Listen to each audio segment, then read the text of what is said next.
couturière tailleur diplômée et aujourd'hui on se retrouve pour un petit podcast couture du mois de juillet. Je n'ai pas énormément de pièces à vous montrer, mais néanmoins je trouvais ça intéressant de vous faire un petit retour sur quelques cousettes. Alors ça sera que des coutures femmes et dont un test patron que je vais vous parler de suite.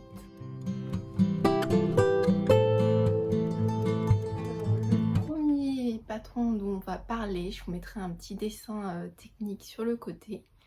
Il s'agit du patron qui vient de sortir de la robe du chat. C'est une blouse ou une robe qui s'appelle Charlie. Elle a été faite en collaboration avec Carole qui est sur Instagram, donc on connaît toutes. Donc la particularité de ce modèle, c'est son encolure. Donc il y a une patte de boutonnage tunisienne. On peut ou pas faire de vraies boutonnières. Moi j'avoue que avec mon tissu, j'ai pas pris ce risque. Donc j'ai apposé directement les boutons. Autre particularité, c'est son dos avec un pli creux au milieu. Je sais pas si vous voyez. Et la partie haute donc du dos est complètement doublée.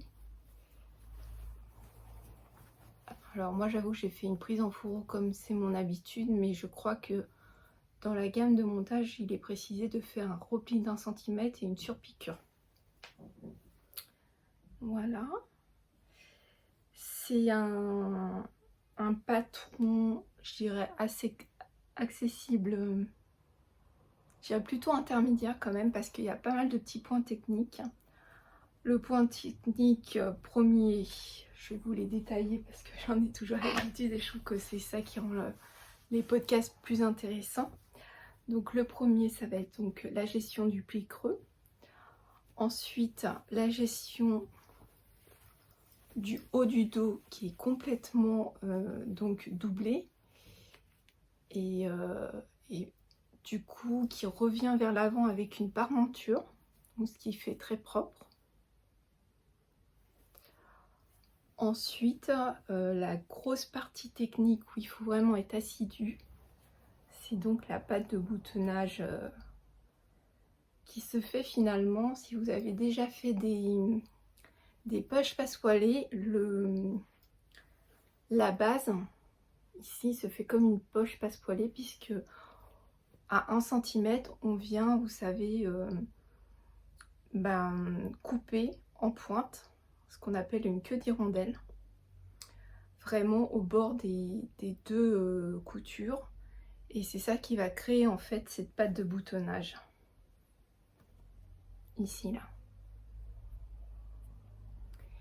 Alors pourquoi c'est un peu technique? Parce qu'il faut être très précis, il faut déjà travailler les pattes déjà endroit contre envers et puis fermer en haut. Ensuite on appose tout le long à 0,8. Donc moi je vous conseille de tracer avec un stylo friction pour être vraiment précis. Parce que finalement, là, moi, pour le coup, ma première toile, c'est celle-ci. Je ne l'avais pas du tout tracée. Et bon, alors je chipote, mais vraiment, j'ai un petit décalage, par exemple, en haut. Et ma patte pourrait être mieux finie en bas. Donc, je pense que si on est très précis et qu'on trace avant, au préalable, ça change la donne énormément. Et du coup, on peut vraiment être satisfait de sa patte de boutonnage. Le modèle se termine en arrondi, qui est très sympa. Et je sais pas si je vous avais dit, alors moi j'ai fait avec des chutes, donc d'une broderie anglaise. Je pourrais même pas vous dire d'où ça provient. Je pense que ça vient soit des coupons de Saint-Pierre, soit du marché Saint-Pierre, Dreyfus ou Rennes. Mais il est assez ancien ce tissu, je pense qu'il a au moins 5-6 ans, voire plus. Donc il me restait un petit morceau. et j'avais vraiment envie de l'exploiter jusqu'au bout. Donc voilà, les tailles vont du 34 au 46 il me semble. Et c'est un patron qui est disponible en PDF et aussi il me semble bientôt pochette, où ça ne serait tardé. Alors pour faire ce patron, moi je vous conseille quand même des tissus avec un peu de tenue, pas trop fluide, parce que sinon vous allez avoir des difficultés à réaliser la pâte de boutonnage, ou sinon il faudra la thermocoller. Là, ce que je n'ai pas fait. Je vous conseille vraiment typiquement broderie anglaise, cotonnade, batiste de coton, plumetis, liberty. Ensuite, qu'est-ce qu'on peut avoir? Double gaze, mais la double gaze, ça reste légèrement épais pour ce genre de projet. Et sinon, qu'est-ce que vous pouvez avoir? Bon, alors bien sûr, vous pouvez tenter parfaitement dans des tissus un peu plus fit, comme je pense au tencel, qui peut être une très jolie matière, et puis aussi des viscoses un peu plus épaisses, assez opaques, qui se tiennent bien. Là, je pense que effectivement, vous pouvez avoir un très joli rendu. Voilà pour ce premier projet couture. Je vais vous la passer, et du coup, comme ça me permet de vous montrer au fur et à mesure les cousettes. À tout de suite. Alors, voici la blouse Charlie. Donc, et là, du coup, on voit bien qu'elle est arrondie devant et au dos, avec le pli creux. Donc, l'ouverture un peu tunisienne comme ça qui part en V. Je l'ai fait en taille 40, je vous ai pas précisé. Et pour moi, taille très très bien en fait. J'ai rien à redire. Donc voilà pour cette petite blouse Charlie. On passe à la suite. Alors, toujours dans le cadre du test Charlie, la créatrice nous proposait en fait une autre version, robe cette fois-ci, et avec la possibilité de mettre un col. Donc je trouvais que la technique abordée du col pouvait être très intéressante, et apporter un petit plus finalement, un petit touche supplémentaire à ce modèle. Donc j'ai choisi cette fois-ci une version robe, je vous la montre. Ça fait un peu robe tunique qu'on peut plus ou moins habiller si on la ceinture ou pas. Alors, écoutez, j'ai envie de vous dire, c'est à peu près la même chose. Moi, j'ai fait comme d'habitude ma méthode avec la prise en fourreau pour que ça soit très propre. Il y a toujours le pli creux au dos. Alors, on la voit peut-être moins bien avec le tissu fleuri. C'est un tissu fleuri qui vient des coupons de Saint-Pierre, mais que j'avais pris et acheté au mètre. Donc, c'est une batiste de coton fleurie qui est de très belle qualité, qui se tient très bien, qui n'est pas transparente et qui reste malgré tout assez fluide. Donc je trouvais que ce tissu allait parfaitement bien avec le modèle proposé par Émilie, la créatrice de la robe du chat. La seule chose que j'ai pas faite, parce que j'aime pas spécialement rajouter en fait des surplus, c'est on peut ajouter des poches au niveau de la robe. Moi j'avais pas envie d'avoir un surplus de tissu à ce niveau là, donc je me suis contentée de faire une version simple mais néanmoins agrémentée du col. Donc c'est un col, je dirais pas que c'est un col traditionnel, c'est un col simplifié, dans la mesure où il n'y a pas de pied de colle à gérer. C'est vraiment un col qui est structuré pour être plié de telle manière que ça forme le col et en même temps le pied de colle. Donc c'est astucieux pour, là pour le coup je trouve que pour les débutantes avancées, qui ont un peu peur de faire leur première chemise et notamment la gestion du pied de col, ça peut être vraiment une bonne alternative. Donc voilà pour cette petite robe Charlie qui me plaît énormément. Je trouve que c'est une robe qui peut aussi bien être compatible pour aller à la plage, pour faire ses balades shopping, en bord de mer, à la campagne. Voilà. Donc je vais vous la passer, comme ça vous verrez. Voici la robe Charlie. Je vais peut-être monter sur mon petit canapé pour vous montrer davantage comment elle rend. Donc toujours en taille 40. Avec le pli creux derrière. Toujours cet arrondi qui est très sympa, je trouve, en finition du bas. Et donc là par contre on a bien le col et donc la patte de boutonnage, et moi j'ai à nouveau apposé directement les boutons, et là j'en ai mis 4. Je pense que j'avais allongé légèrement la patte de boutonnage. Bon, enfin voilà, mais j'aime beaucoup. J'ai pas du tout thermocollé les pattes de boutonnage, mais néanmoins, si vous faites vraiment les boutonnières, je vous le recommande avec de la visine H180 pour éviter d'avoir des déboires et que vos tissus s'effilochent ou carrément se déchirent à la confection des boutonnières. Ça peut quand même arriver régulièrement. Voilà. Et donc ceinturé, je trouve que ça peut être très sympa également. J'ai pas encore fait de photos, mais ça ne serait tardé. Donc je sais pas si j'aurai le temps de vous intégrer des petites photos dans la vidéo, mais en tout cas, au moins vous la voyez porter et vous voyez le rendu au fini de cette petite robe Charlie. Ensuite, je me rapproche un peu. Ensuite, j'ai essayé de me donner une bonne résolution pour cet été. Et j'avais envie d'avancer un petit peu plus à faire mes box mensuelles de Jolie Lab. Parce que c'est vrai que ça fait depuis le début que je suis inscrite aux box mensuelles. Mais je n'ai pas toujours le temps, ou je prends pas toujours le temps de les réaliser. Et je trouvais ça dommage. Donc j'essaye peu à peu de rattraper un peu mon retard. Donc là vous allez voir pas mal de Jolie Lab.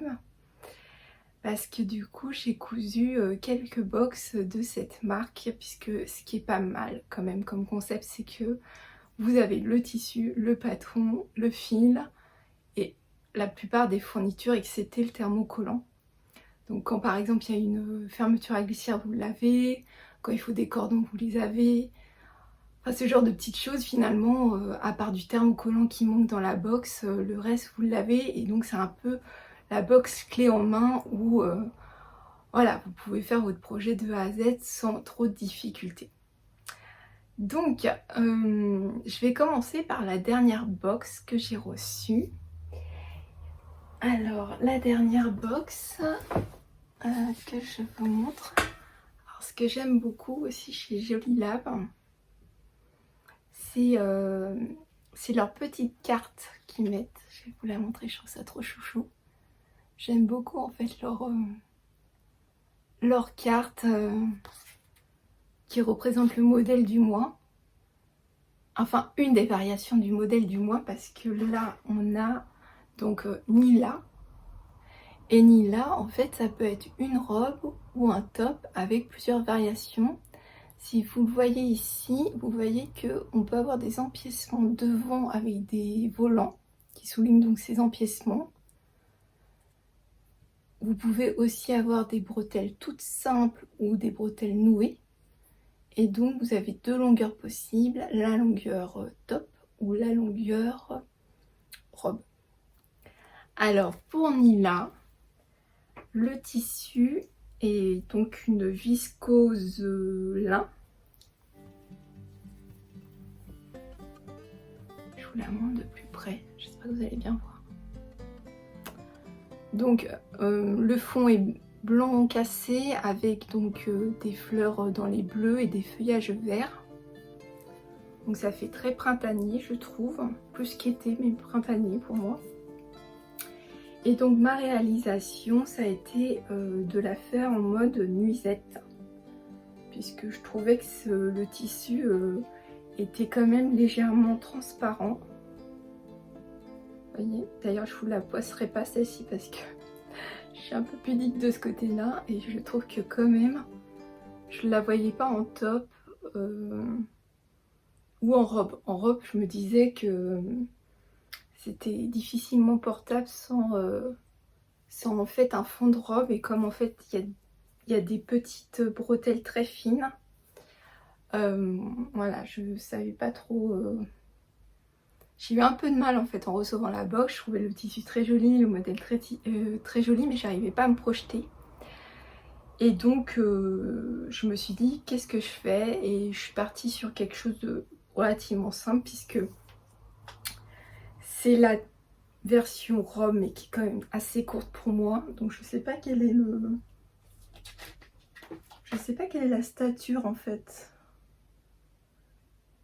Enfin, je sais que Jolie Lab, ils ont quand même leurs modèles qui sont assez courts, puisque régulièrement je rallonge facilement de 5 à 7 cm tout ce qui concerne les robes, les bas, pour mon 1,67 m.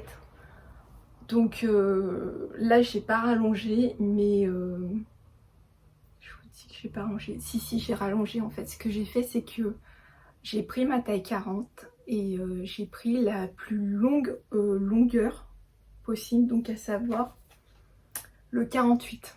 Donc oui, je crois que j'ai gagné au total pas loin de 3 cm en fait en hauteur. Donc j'ai choisi la version la plus simple, avec néanmoins quand même la goutte devant. Par contre, j'ai pas fait les bretelles spaghetti parce que j'ai eu des déboires avec ce tissu, il s'effiloche énormément. Donc au bout de la deuxième, j'ai laissé tomber. J'avais voulu faire au départ les petites bretelles nouées, mais en fait vu le poids du tissu entre le tissu extérieur et la parmenture, et ben je me suis dit que c'était pas la bonne option. Donc j'avais dans mon stock de mercerie des petits galons comme ça de satin qui allaient parfaitement bien avec le fond du tissu, et du coup j'en ai fait donc des bretelles et également les petits liens devant. Voilà. Alors c'est un modèle assez simple, la seule difficulté pour ma version c'est la goutte où il faut être très précis et donc bien le mentionner au stylo friction sur l'envers côté parmenture.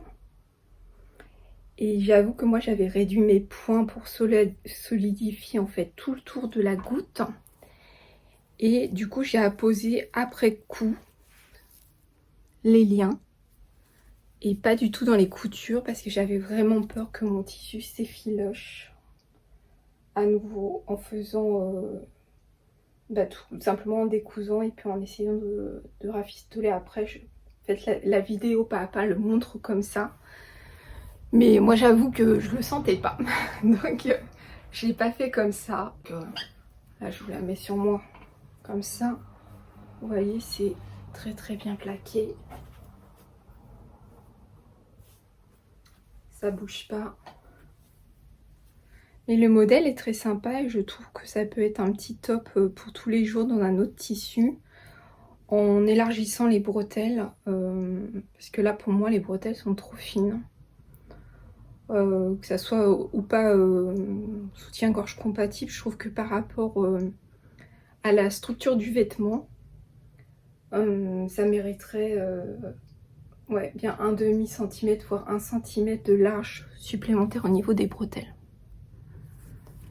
Voilà pour cette petite nuisette qui s'appelle donc, je vous remonte le dessin technique, Nila de Jolie Lab, et donc c'est la dernière box qu'on a reçue au mois de juillet. Et sur une autre box de Jolie Lab qui était donc la box de juin. Et donc il s'agit, je vous montre la petite carte aussi, là c'est la version short, combi short de Calvi. Très mignonne. Et donc Calvi, elle se décline avec soit une version donc combi short et donc on noue sur les côtés et avec également des décrochés triangulaires sur les côtés, donc des ouvertures, ou en version robe toute fermée avec donc des boutonnières pour faire passer un élastique ou plutôt un ruban, mais moi je l'ai modifié, je vais vous en parler, et éventuellement une poche sur le devant. Alors j'ai longtemps hésité. Au début j'étais vraiment partie sur ce modèle, mais en regardant de plus près le tableau des tailles, j'avoue que j'avais quand même une différence. Pour être à l'aise, il me fallait le short en 42 et le haut en 40. Donc ce que j'ai fait, c'est que j'ai longtemps enfin voilà, j'ai beaucoup réfléchi, je me suis dit qu'est-ce que tu mets au quotidien, l'été, qu'est-ce qui est le plus pratique pour toi. Et finalement, j'ai fait un mix des deux modèles en choisissant donc le haut de la combi, donc avec les décrochés sur les côtés, donc les ouvertures triangulaires sur les côtés, mais en version jupe que j'ai allongée. Et avec du coup les boutonnières devant. Donc Calvi, elle est proposée, donc a été proposée dans la box mensuelle avec un joli lin et des fils lurex légèrement cuivrés, je sais pas si vous voyez bien. Donc un tissu assez épais, transparent mais pas trop quand même, il y a assez de... Je trouve que pour... il est assez épais, il y a une belle tenue. Et donc je vous montre ma version. Alors, ma version, donc c'est ce que je vous disais, le haut simple. Par contre, j'ai bien fait les décrochés sur le côté. Et du coup, j'ai fait les boutonnières devant que j'ai resserrées.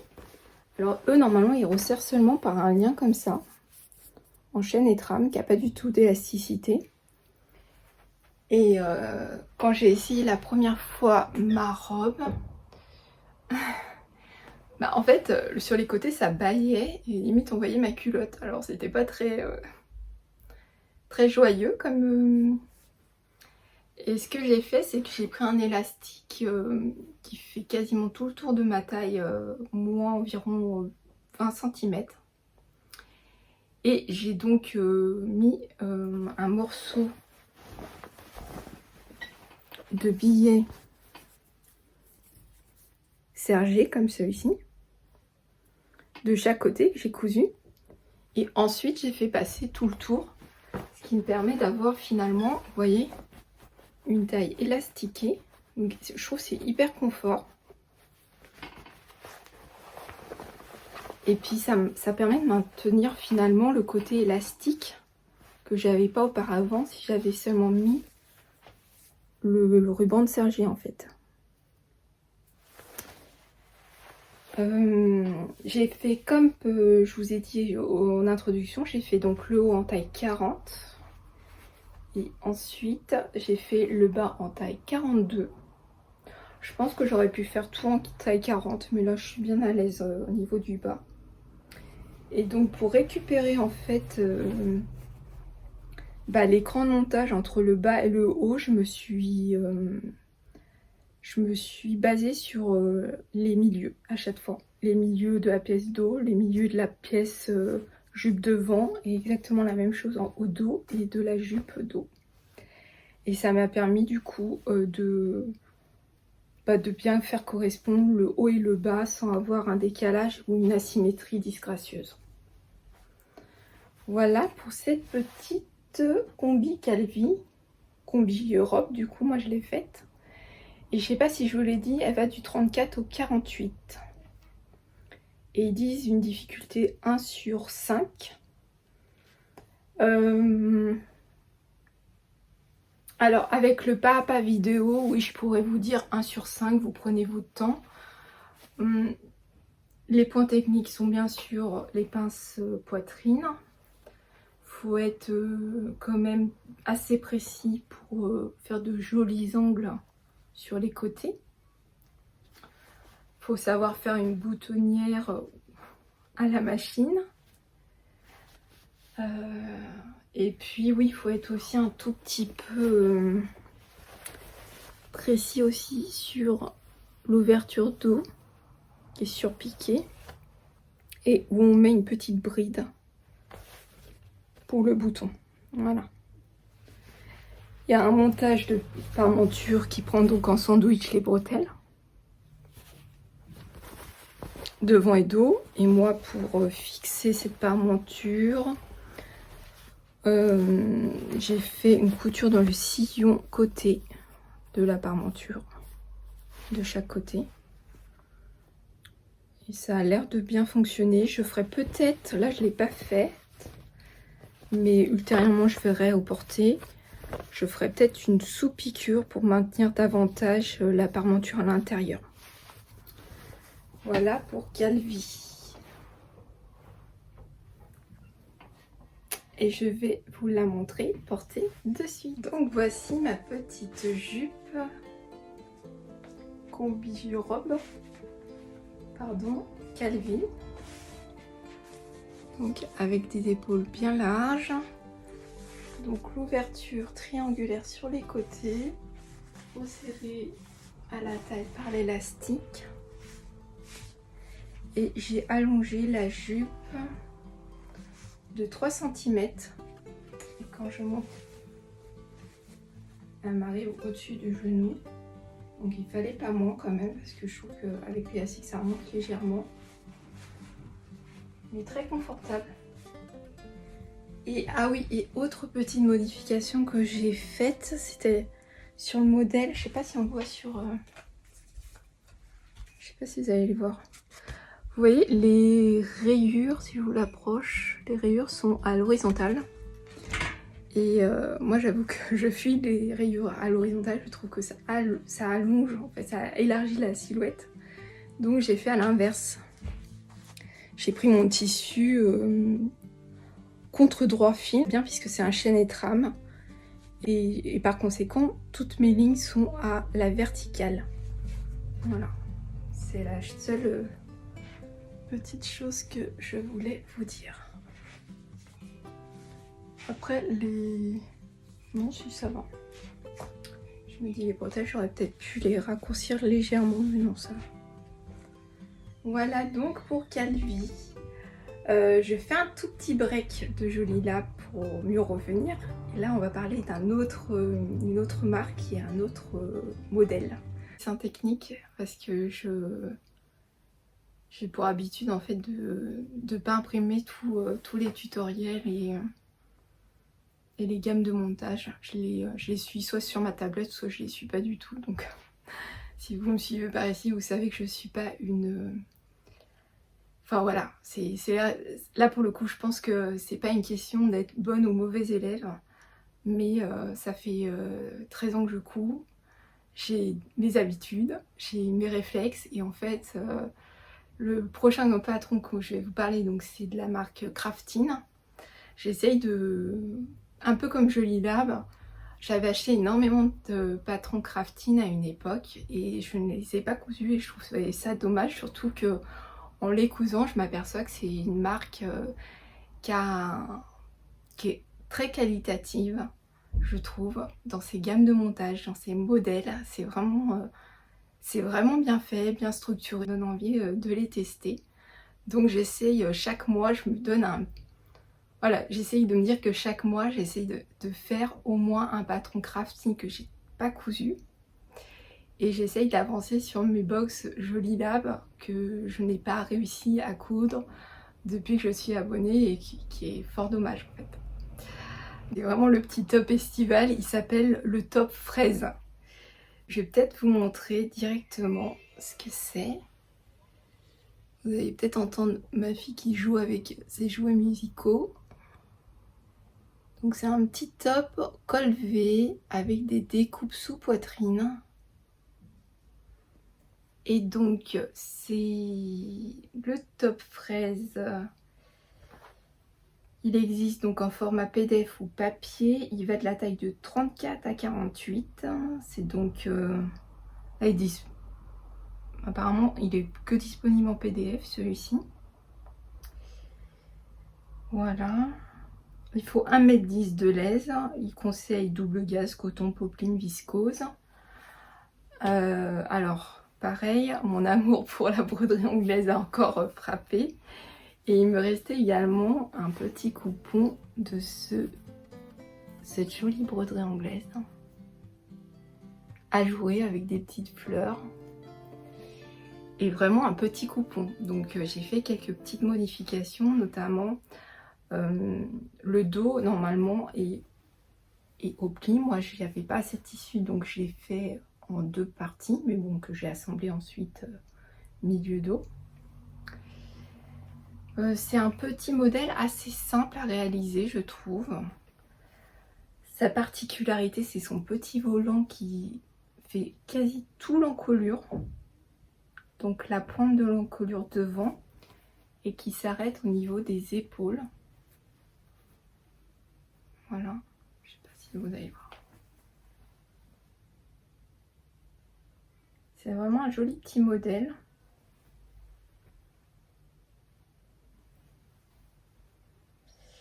Et donc on a la spécificité aussi, c'est que on a une forme un peu comme ça en V inversé qui va créer un peu de volume pour la poitrine. Le décolleté est donc V et les manches sont raglant, en quelque sorte raglant au dos.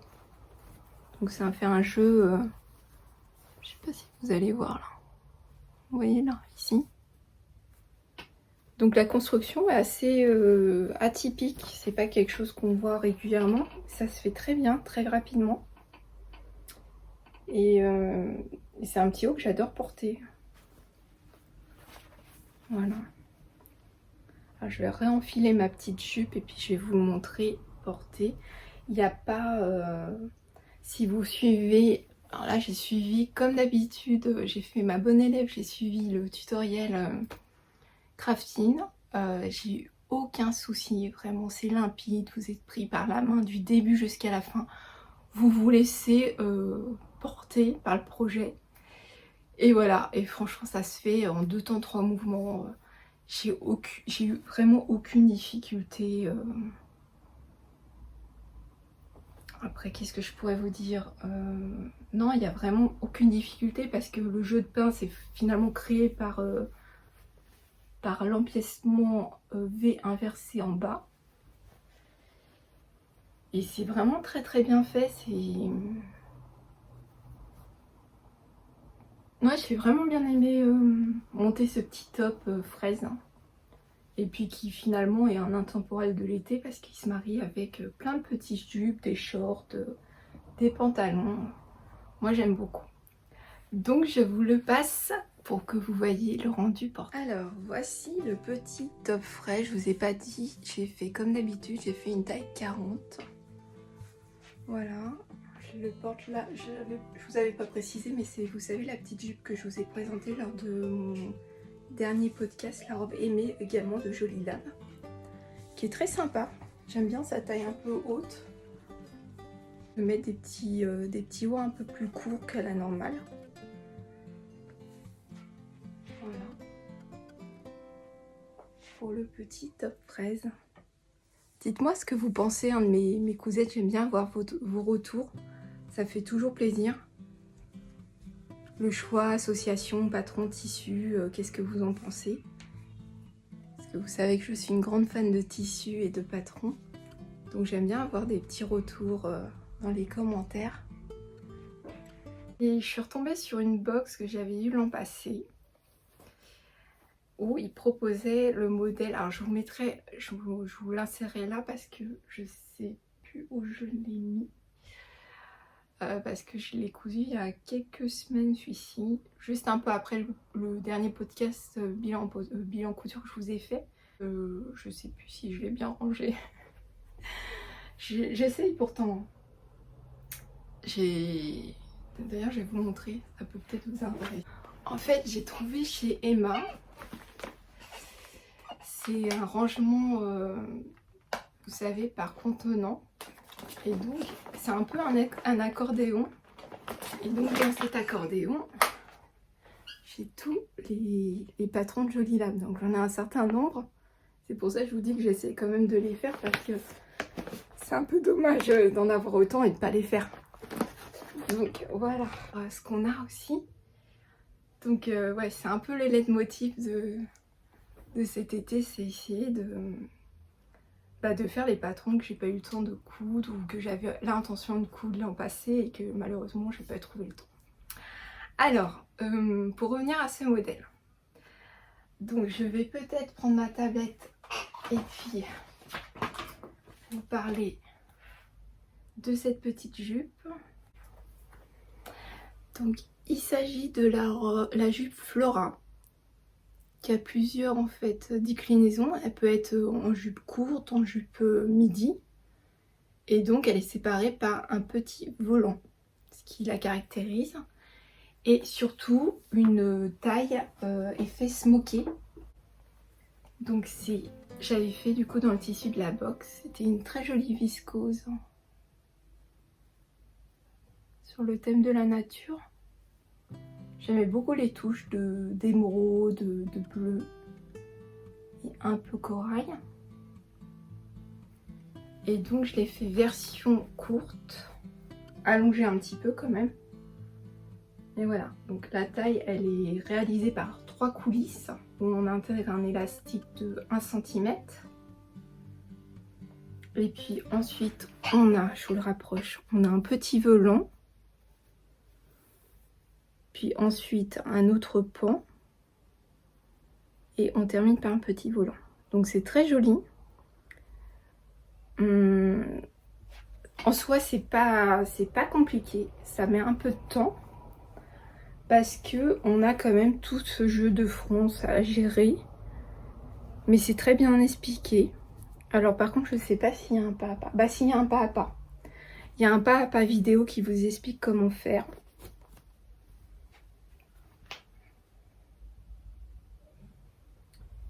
Moi je l'avais fait en taille 40. Et j'ai pas eu de difficultés particulières. Je suis pas sûre d'avoir suivi le pas à pas vidéo, mais je me souviens que les explications du tutoriel étaient très bien faites. Je crois que ça m'a suffi. Je l'ai fait pendant mes... là depuis peu, et enfin pour moi c'était une couture assez gratifiante, parce que je trouve qu'elle a un joli petit rendu quand on la porte. Donc voilà ma petite jupe Flora qui m'arrive au-dessus du genou. Moi c'est vraiment la longueur qui me convient bien. Ce que j'aime bien c'est qu'elle est foncée mais pas trop, donc elle n'a pas cet effet un peu montgolfière comme on peut voir à des fois dans les jupes élastiquées. Et le petit côté smoké de la ceinture me plaît beaucoup, donc je pense que j'en referai. J'aime bien cette idée de smoke. Et puis les petits volants aussi habillent vraiment bien cette petite jupe qui paraît simple comme ça, mais c'est le petit détail qui fait le petit plus, je trouve. Dites-moi en commentaire ce que vous en pensez. Mais c'est un modèle que j'avais déjà très envie de faire l'an dernier, et je suis très heureuse de l'avoir réalisé cette année pour la dernière cousette de ce mois de juillet. Avec un dernier modèle de Jolie Lab que j'avais pas eu le temps encore de coudre, ou tout au moins pas dans cette version. Il s'agit du top plume que j'ai fait avec l'encolure Volonté, qui est très jolie.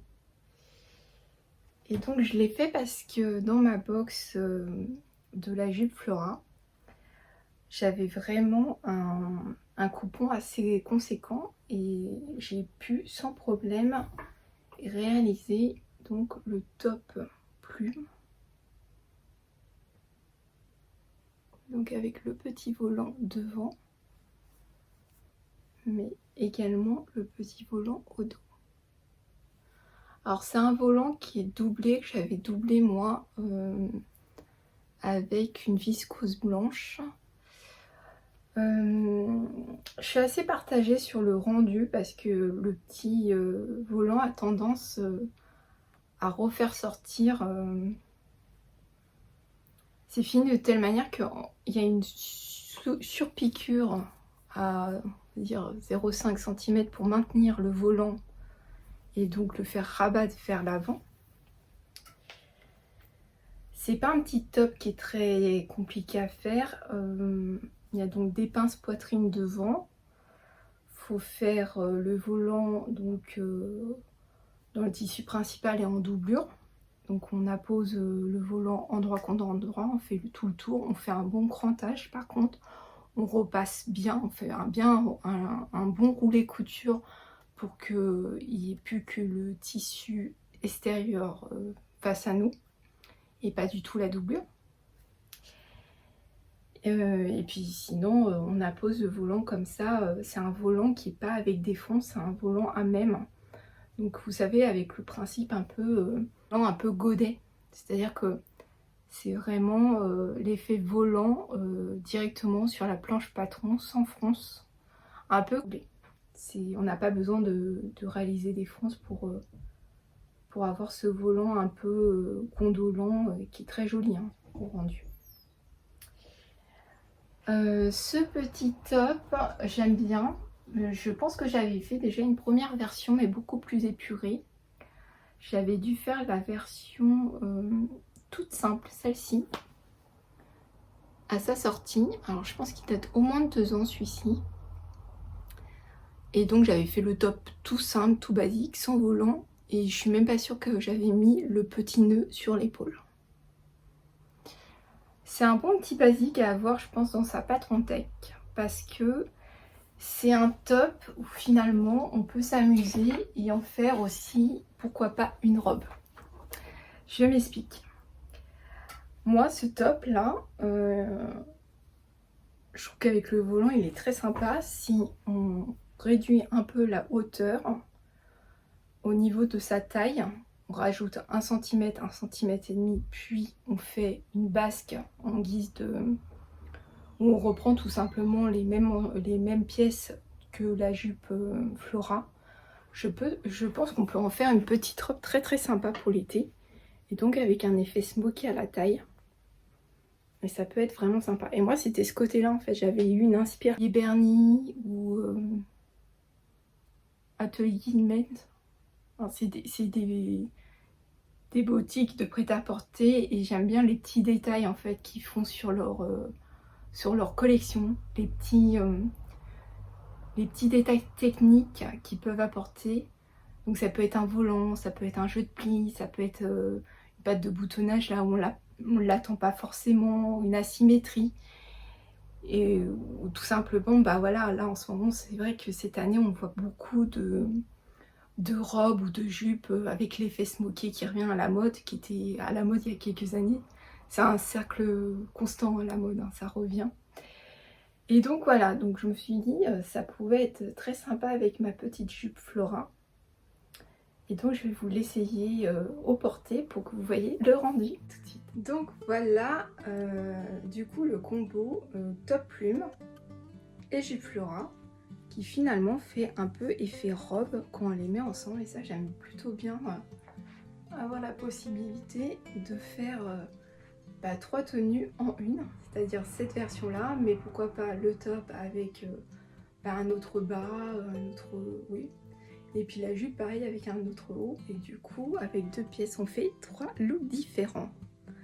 Donc voilà, toujours en taille 40. Je vous montre le dos également.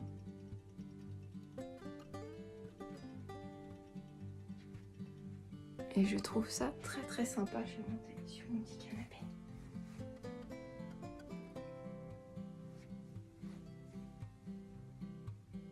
Je pense que c'est une tenue que j'ai beaucoup portée pendant mes vacances parce que j'aime beaucoup ce petit volant là qui est qui est pas trop imposant, qui fait tout son charme, et puis les petites smocks à la taille qui la soulignent. Et donc le petit rappel des volants également sur la jupe. Donc voilà pour le bilan de juillet. Écoutez, j'ai été vraiment satisfaite de toutes mes réalisations. J'avoue, je ne pensais pas que j'arriverais à en faire autant parce que, je sais pas vous, mais moi, quand il fait chaud comme ça, j'ai moins envie de coudre, je suis moins motivée. Et on va pas se voir au mois d'août pour un bilan couture parce que c'est la première année où je décide de pas emmener ma machine à coudre. Donc je vais faire vraiment un break de 3 semaines sans couture. Je sais pas ce que ça va donner parce que j'ai quand même enfin j'ai vraiment du mal à me passer de la couture. C'est vraiment mon quotidien, ma passion. Néanmoins, je me dis que je vais travailler sur d'autres choses. Je vais peut-être renouer avec la broderie, qui est aussi une passion pour moi, que j'ai appris toute petite quand j'avais 7-8 ans avec ma grand-mère maternelle. Donc voilà, c'est quelque chose qui me plaît beaucoup aussi, qui est vraiment bien, qui détend, qui est parfait pour les vacances. Et puis j'aimerais beaucoup aussi me remettre au tricot, mais cette fois-ci tricot pour moi parce que j'en ai jamais fait. Jusqu'à présent je faisais des petits tricots, layettes, des petits accessoires, surtout quand j'étais enceinte de mes filles, mais ça fait quelques années quand même que j'ai pas tricoté un projet de A à Z. Et donc là j'ai très envie de me faire un gilet, donc j'ai plusieurs modèles en tête, mais je vous en reparlerai si ça se fait. Et sur ce, je vous souhaite un très bel été, de très belles vacances pour ceux qui partent en vacances, vraiment du courage pour ceux qui en reviennent ou qui sont au travail. Prenez soin de vous et puis faites-vous plaisir avec la couture, le tricot, la broderie, la lecture, tout ce qui peut vous détendre. Petits moments, des petites bulles comme ça de détente qui font du bien. En tout cas, moi, ça a été encore un réel plaisir de tourner ce podcast bilan couture pour vous et avec vous. N'hésitez pas à liker, vous abonner, laisser un petit commentaire, ça fait vraiment toujours super plaisir. Et sur ce, moi je vous fais de gros bisous et je vous dis à très vite. Bye!